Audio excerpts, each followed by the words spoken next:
ان کی دو اقسام ہیں.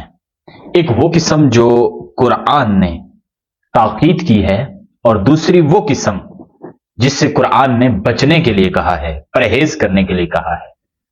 ایک ایمان کی قسم جس سے بچنا ہے، اور ایک ایمان کی وہ قسم جس پہ عمل کرنا ہے.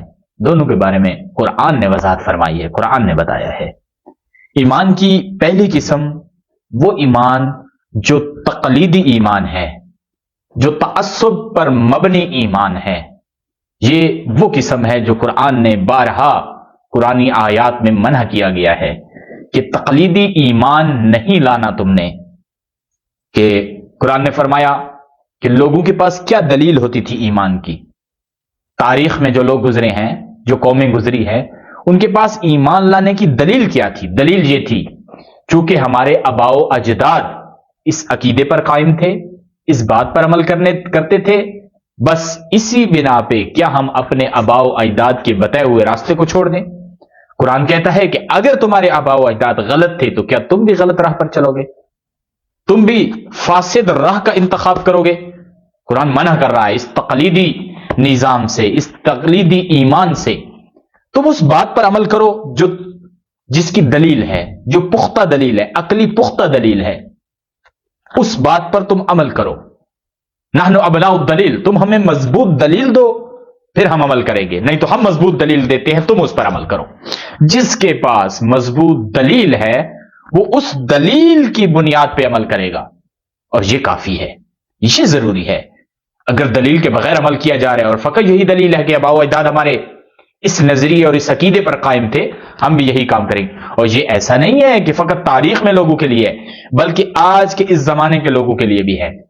کہ لوگ کہتے ہیں کہ ہم جس بات پر عمل کر رہے ہیں یہی بات چلتی آ رہی ہے اور اسی پر عمل کر رہے ہیں. نہ فقط شیعہ، نہ فقط سنی، سب.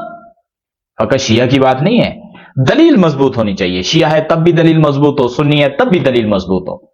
یہ نہیں ہے کہ چونکہ ہمارے آباء و اجداد اسی بات پر عمل کرتے آ رہے ہیں، ہم شیعہ ہیں اور وہ عمل کرتے آ رہے ہیں تو ہم اسی بات پر عمل کریں گے. ہم سنی ہیں اور وہ عمل کرتے آ رہے ہیں تو ہم اسی بات پر عمل کرتے رہیں گے. نہ، تمہارے پاس قرآنی دلیل ہونی چاہیے، تمہارے پاس حدیث کی دلیل ہونی چاہیے. مضبوط اور پختہ دلیل کے ذریعے اپنے ایمان کو روشن کرو، ورنہ تقلیدی ایمان کی کوئی اہمیت نہیں ہے. قرآن کی نگاہ میں، رسول اللہ کی نگاہ میں کوئی اہمیت نہیں ہے تقلیدی ایمان کی. اس کو حاصل کرنا بھی آسان ہے اور اس کو گوانا بھی آسان ہے. کوئی اس میں حاصل کرنے میں انسان کی کوئی زحمت نہیں لگتی. بڑے آسانی سے تقلیدی ایمان پر انسان ایمان لے آتا ہے، اور اگر کہیں سخت اور مشکل موقع آ جائے تو بڑی آسانی سے انسان یہ ایمان گوا بیٹھتا ہے، دے دیتا ہے، چھوڑ دیتا ہے. دوسری قسم ایمان کی وہ بہت اہم ہے، قرآن نے تاکید کی ہے کہ یہ ایمان لے آؤ. وہ ہے شعور کے ساتھ ایمان لانا، وہ ہے علم اور معرفت کے ساتھ ایمان لانا. یہ بہت اہم نقطہ ہے.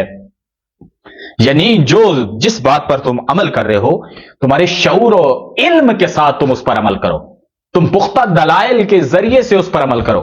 تم قرآنی دلیل دو، تم خدا کا فرمان سناؤ، تم رسول اللہ کا فرمان سناؤ، تم ائمہ کا فرمان سناؤ، اور پھر دیکھو تمہارے پاس جو پختہ دلیل ہے، شعور اور علم کے ساتھ تم اس پر عمل کر رہے ہو. اور یہی ہوا ہے تاریخ میں، رسول اللہ کے زمانے سے بھی اور اس کے بعد بھی یہی ہوا ہے. جن لوگوں نے شعور کے ساتھ ایمان لایا ہے ان کا ایمان بہت مضبوط رہا ہے، اور وہی ایمان ان کی دنیا اور آخرت کی کامیابی کا ذریعہ بن جاتا ہے. جناب عمار یاسر شعور کے ساتھ ایمان لانے والی ہستی ہیں. امام علی شعور کے ساتھ ایمان لانے والی ہستی ہیں. تقلیدی ایمان نہیں ہے، شعور کے ساتھ رسول اللہ کی پیروی کرتے ہیں.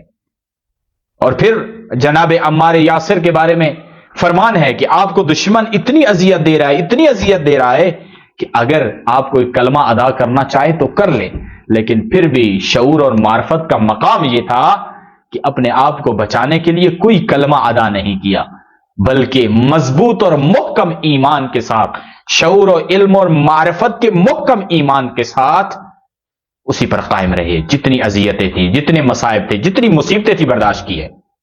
جو شعور کا ایمان ہے یہ انسان کو راہ نہیں بدلنے دیتا.